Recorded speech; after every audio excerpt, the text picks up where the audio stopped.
Nga amawanga munsi yonna gakyagendera ddala maaso n'okwevuma ebbugumu eriyitiridde nga kivudde ku nsonga y'okwonoona obutonde bw'ensigama nga Brazil nga ne ku ssemazinga wa Africa mu South Sudan ennyindo kati y'enkata nga batuuse n'okugyayo abaana ku masomero okubazza ewaka olw'ebbugumu eriyitiridde nga n'abamu bafiiriddwa obulamu bwabwe. Sudan bwe yakoze olunaku olw'eggulo gavumenti ya Uganda ng'eyita mu bakungu baayo okuli minisita avunaanyizibwa ku nsonga z'ebyenjigiriza Bujjingo yategeezezza nti Uganda si yakuggalawo masomero olw'abo abagenda maaso n'okwonoona obutonde bw'ensi nga kino kivuddeko n'ebbugumu eriyitiridde.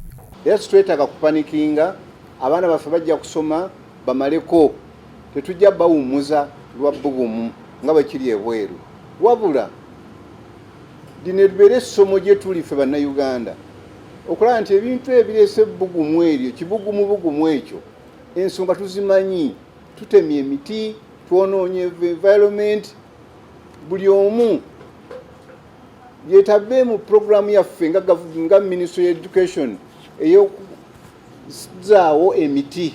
Olunaku olw'eggulo omusumba Alozias Bujjingo n'abakkiriza basinzidde ku Canaan Land ne bawanika emikono okusaba Omukama Katonda atonnyese enkuba mu ggwanga okusobola okulaba nga nate ebbugumu lirinnyibwa ku nfeete. Nangira enkuba ng'ate buna ggwanga lyonna mu wiiki eno njirangirira nga nkuba nnungi kitange omusana guno ogwasenga mungi kolayo akabonero nti wankomyawo lwa kigendererwa enkuba etonye nga teyonoonye ebintu by'abantu. Mu mbeera y'emu yasabye Katonda ayongere obugabirizi eri bannayuganda naddala abakkiriza ku ttaka lya Canaan Land ensawo zaabwe zijjulemu obugabirizi. Era nangira nti n'ezo ensawo ezibaddemu obwavu n'omusana ozireplenishinge Mukama ozijjuza omukisa mu linnya lya Mukama Yesu. Leero mu kusaba Omukama Katonda enkuba olunaku olwaleero etonnyeko mu bitundu by'eggwanga ebitali bimu ne mu kibuga Kampala.